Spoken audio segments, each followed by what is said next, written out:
kaos spesial dari Starting Eleven, merchandise edisi Timnas Day. Klik link di deskripsi untuk pre-order ya.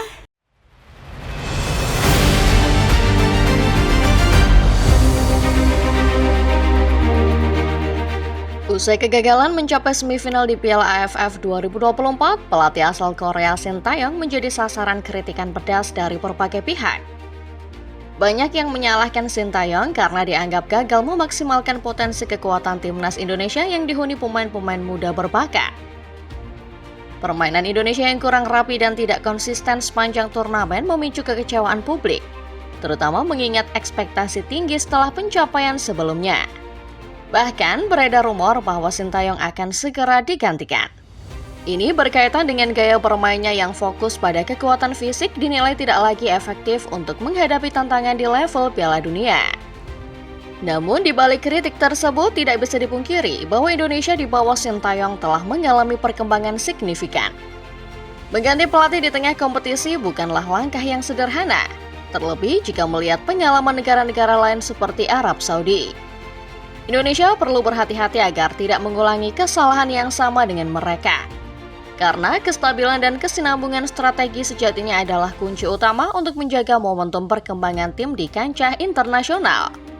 Lantas, apakah Shin Tae-yong benar akan digantikan? Apakah mengganti pelatih merupakan pilihan yang tepat?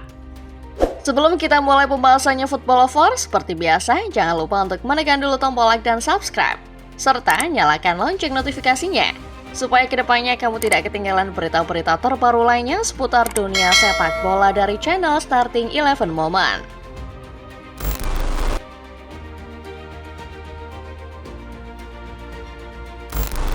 Kedatangan Shin Tae-yong ke timnas Indonesia benar-benar jadi titik balik yang besar. Saat pertama kali datang, banyak yang sudah memprediksi kemampuannya karena Shin Tae-yong bukan pelatih sembarangan.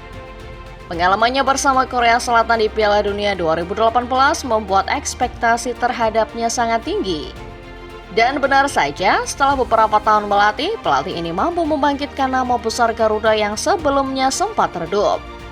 Dengan pendekatan disiplin dan fokus pada transisi taktik, Shin Tae-yong berhasil membawa perubahan besar baik dari segi permainan maupun mentalitas tim.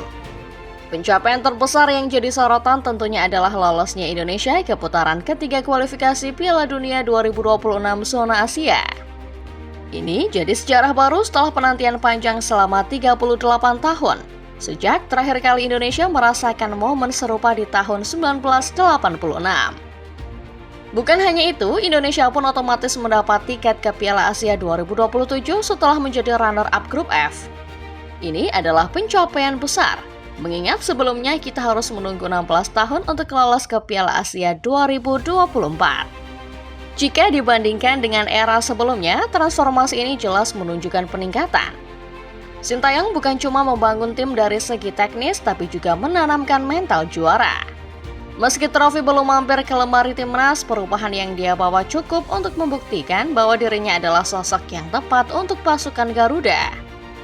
Momen ini juga jadi pengingat bahwa sebuah proses membutuhkan waktu, dan Shin Tae-yong menunjukkan bahwa proses itu sedang berjalan dengan baik. Namun, semua ini tentunya tidak semata-mata berkat Shin Tae-yong saja. Ada dukungan besar dari para pemain muda yang dibinanya, termasuk diaspora yang dia masukkan ke dalam tim. Kehadiran mereka memperkuat komposisi skuad dan memberikan warna baru dalam permainan. Dari sini jelas bahwa kepemimpinan Shin Tae-yong memberikan dampak besar. Bukan hanya di lapangan, tapi juga dalam membangun ekosistem sepak bola yang lebih baik untuk masa depan.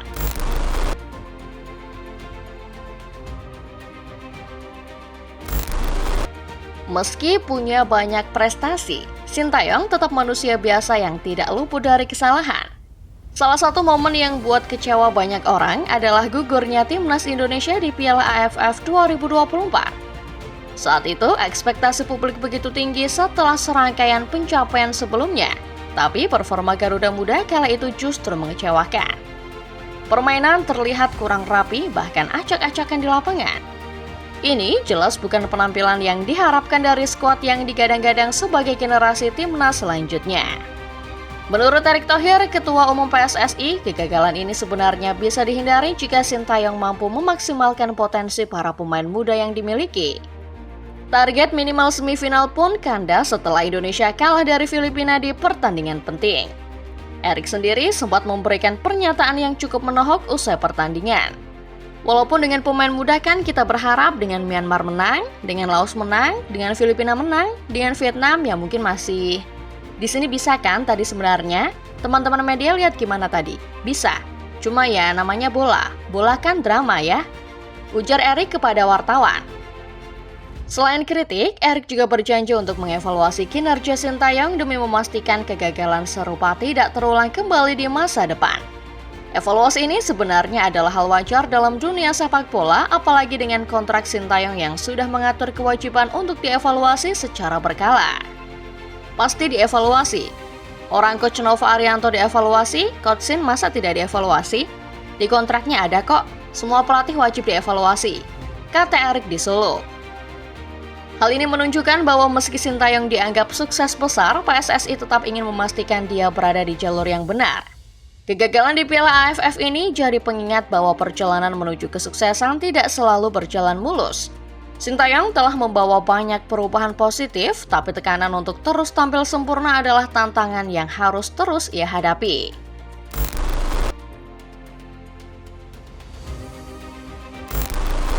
Setelah kegagalan di Piala AFF, fokus utama timnas Indonesia kini beralih ke kualifikasi Piala Dunia 2026. Bagi Erick Thohir, ini adalah tantangan besar yang harus dijawab dengan kerja keras dan strategi yang matang. Media asal Italia Tuttosport bahkan menyebut Erick sebagai sosok yang sangat ambisius dalam memimpin PSSI. Menurut mereka, Erick sangat bertekad membawa Indonesia lolos ke Piala Dunia 2026, sebuah target yang memang cukup sulit. Salah satu langkah besar Erik untuk mewujudkan ambisinya itu adalah dengan mendatangkan pemain-pemain Eropa yang memiliki darah Indonesia. Kehadiran mereka diharapkan bisa memperkuat skuad dan membawa standar permainan ke level yang lebih tinggi. Namun Tuttosport memberikan kritik tajam bahwa langkah ini saja belum cukup.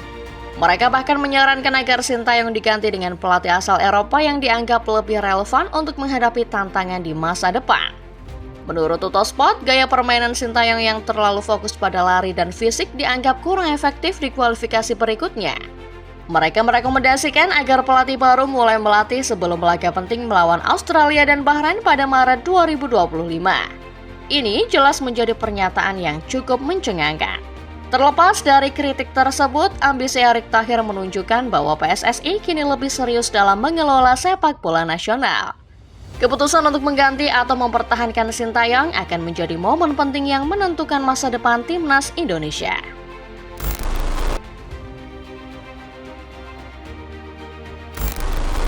Meskipun mengganti pelatih terdengar seperti solusi instan, langkah ini sebenarnya tidak selalu membawa hasil yang positif. Salah satu contoh nyatanya adalah Arab Saudi. Ketika mereka mengganti Hervé Renard yang sukses membawa tim ke Piala Dunia 2022, hasilnya justru tidak sesuai harapan. Roberto Mancini, pelatih kelas dunia yang dipilih menggantikan Renard, gagal membawa Arab Saudi ke level yang sama. Ini jadi pelajaran penting bahwa mengganti pelatih dengan yang terbaik sekalipun harus dilakukan dengan sangat hati-hati.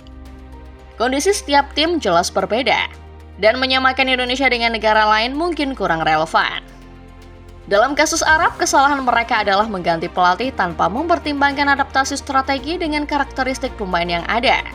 Kalau Indonesia ingin melakukan hal serupa, prosesnya harus disiapkan dengan matang, terutama jika pelatih baru berasal dari luar Asia. Di sisi lain, bersama Sintayong, timnas Indonesia sudah menunjukkan banyak kemajuan. Meski ada kritik terhadap gaya mainnya, hasil yang dia capai tetap menunjukkan bahwa dia mampu membawa tim ini ke level yang lebih tinggi. Jika Sintayong tetap dipertahankan, maka dukungan penuh dari PSSI dan masyarakat adalah hal yang paling dibutuhkan. Sebaliknya, jika diganti, transisi harus dilakukan dengan strategi yang jelas dan terukur. Pada akhirnya, apapun keputusan yang diambil PSSI, pendukung timnas Indonesia harus tetap memberikan dukungan tanpa henti. Sepak bola adalah olahraga yang penuh dinamika, dan perjalanan timnas masih panjang. Yang terpenting adalah bagaimana kita semua sebagai pendukung terus menjadi bagian dari semangat untuk membawa Garuda terbang tinggi di panggung dunia. Demikianlah Football Lovers, pembahasan singkat mengenai rumor digantinya Sintayong usai kegagalan di Piala AFF. Bagaimana menurut kalian? Setelah semua yang dilalui timnas bersama Sintayong, apakah kalian setuju kalau Sintayong diganti? Tulis pendapat kalian di kolom komentar ya.